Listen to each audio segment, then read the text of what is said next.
নমস্কার বন্ধুরা, ভিলেজ কিচেনে সকলকে জানাই নতুন একটা রেসিপির সঙ্গে অনেক অনেক ওয়েলকাম এবং ভালোবাসা। আজকের রেসিপিতে রেখেছি জন্মাষ্টমী স্পেশাল সুজির মোহনভোগ। এই সুজির মোহনভোগ কিন্তু আমরা জন্মাষ্টমীর দিন ভগবানকে নিবেদন করে থাকি। এছাড়াও কিন্তু যে কোনো নিরামিষ দিনে এরকম সুজির মোহনভোগ করে দেওয়া যেতে পারে।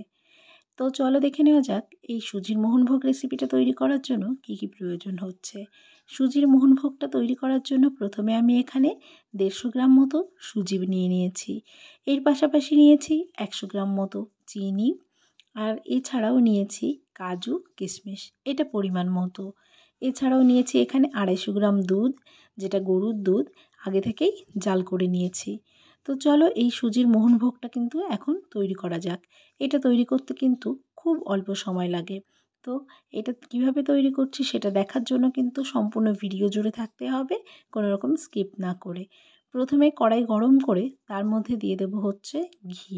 এখানে আমি বড় একটা চামচ ঘি দিচ্ছি। ঘিটা কিন্তু এই রেসিপির জন্য মাস্ট, ঘি দিতেই হবে। তো এরপরে ঘিতে আমি ভালো করে ওই কাজু কিশমিশগুলো ভেজে নেব।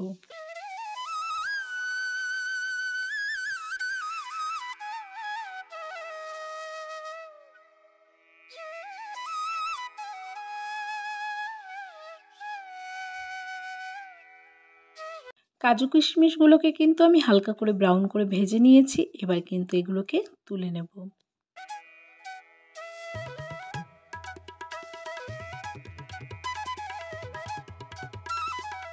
ওই অবশিষ্ট ঘিয়ের মধ্যে এখন দিয়ে দেব সুজিটা। সুজিটা দিয়ে কিন্তু ঘিয়ে ভালো করে ভেজে নেব।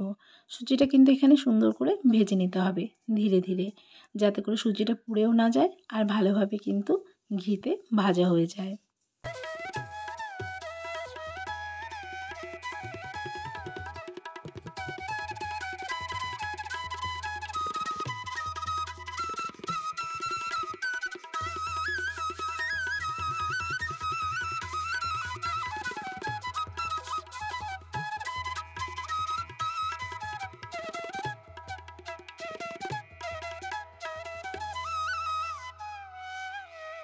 এবার কিন্তু সুজিটা ভাজা হয়ে গেলে ওর মধ্যে অল্প অল্প করে দুধ দিয়ে দেবো। দুধ দিয়ে তারপরে কিন্তু সুজিটাকে অনবরত নাড়তে থাকবো, না হলে সুজিটা লেগে যাওয়ার ভয় থাকবে। তো এইভাবে কিন্তু অনবরত সুজিটাকে নাড়িয়ে নাড়িয়ে নেব।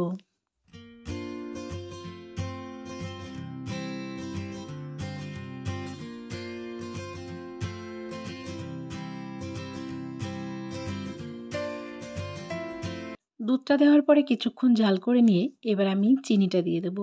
যেহেতু এখানে দুধের পরিমাণ অল্পই আছে, তার জন্য কিন্তু এই পর্যায়ে চিনিটা ব্যবহার করব, না হলে আবার চিনিটা গলতে সময় নেবে। তো এখন চিনিটা দিয়ে আবারও সব কিছুর সঙ্গে ভালো করে মিশিয়ে নেব। তোমরা চাইলে এখানে ডাস্ট চিনিও ব্যবহার করতে পারো, আমি কিন্তু গোটা চিনিই ব্যবহার করেছি। তো এখন চিনিটা দিয়ে ভালোভাবে নাড়িয়ে নেব।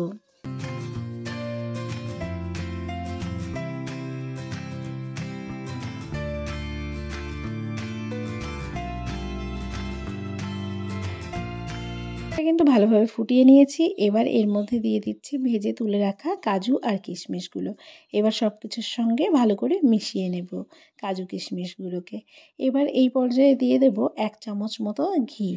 ঘি ওপর থেকে ছড়িয়ে দিয়ে ঘিটা ভালোভাবে সব কিছুর সাথে মিশিয়ে নিলে কিন্তু আজকের রেসিপিটা একদম তৈরি হয়ে যাবে সুজির মোহনভোগ। এই মোহনভোগ তৈরি করতে কিন্তু বেশি সময়ের প্রয়োজন হয় না, অল্প সময়ের মধ্যে কিন্তু তৈরি হয়ে যাবে আজকের এই ভোগ রেসিপিটি। তো দেখো মোহনভোগটা একদম রেডি হয়ে গেছে। এবার কিন্তু আমি মোহনভোগটা নামিয়ে নেব।